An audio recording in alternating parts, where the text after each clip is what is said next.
видно. А es neesmu izpūrusi? Nē, ļoti skaisti. Вы уже в прямом эфире, пожалуйста.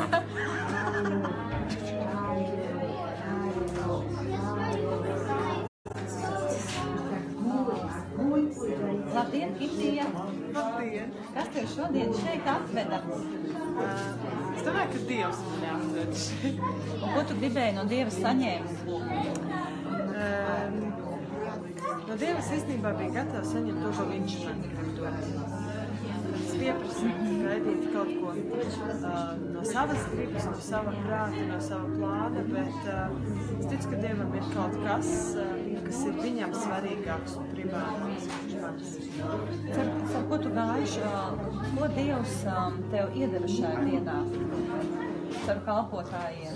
Dievs man iedeva mieru, mīlestību, vieglumu, pacēlumu, kā jaunu vai vēlu. Stiprinājumu. Un ko tu ieteiktu citiem cilvēkiem?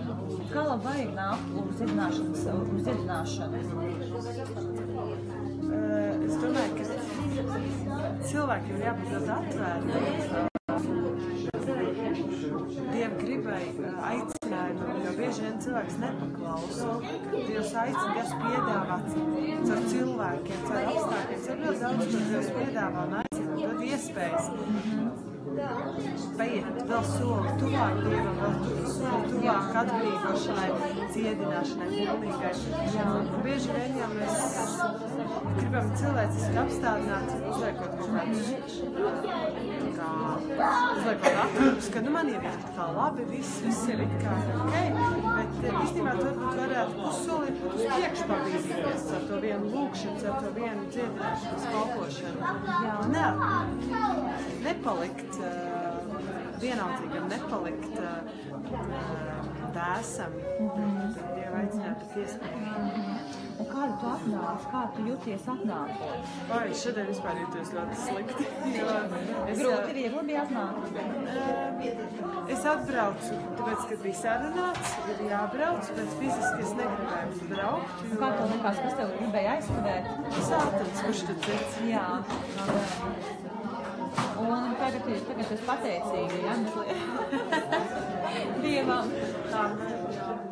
Un ko Dievs? Tu uzvaktēji, ja?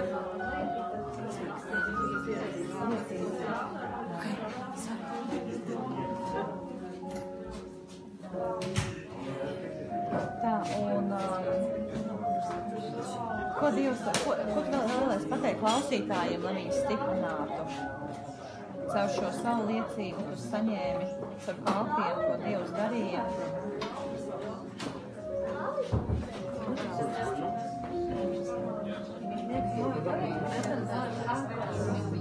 Ko tu saki par to, ka cilvēki iet pie zilniekiem, dziedniekiem?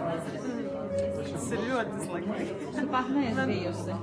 Esmu, mani bērnībā, mani veda nevainīgi. Vecākiem to nezinot, mani veda, jo viņi arī ticēja tām lietām. Mājās ādaras bija, tur izliktas kaut kādas tur lapiņas, un gultām un spoguļiem, tas kaut kas tāds. Gan ir bieži dziednieku apmeklējumi, kaut kādu tur ūdeņi dzert, kaut kas tāds. Jo tā visa atteiksies šodien? Nav agrāk. Jā, atteiksies. Jau agrāk viss ir atteikts. Un cilvēki nesaprot, ko viņi dara. Daudzām lietām viņiem šķiet, ka tas ir nevainīgi, bet tas atstāja tik ļoti nopietnas sekas uz viņu dzīvēm, uz viņu bērnu dzīvēm, pat mazbērnu dzīvēm. Kāpēc cilvēki iet pie zilniekiem? Vai meklēt palīdzību?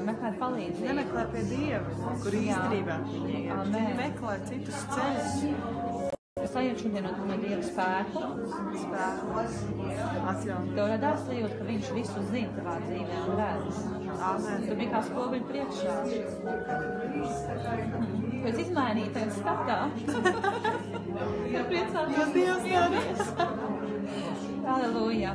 Slāva Tev, kungs, lai Tev Dievs tagad saņēmi dziedināšanu iekšējo, ja? Dvēseles dziedināšanas.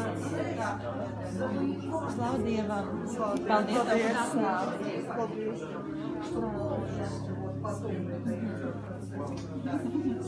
Pamāji visiem. Saka, nāciet dziedināties. Jā, nāciet dziedināties. Tas ir labi. Tas ir super.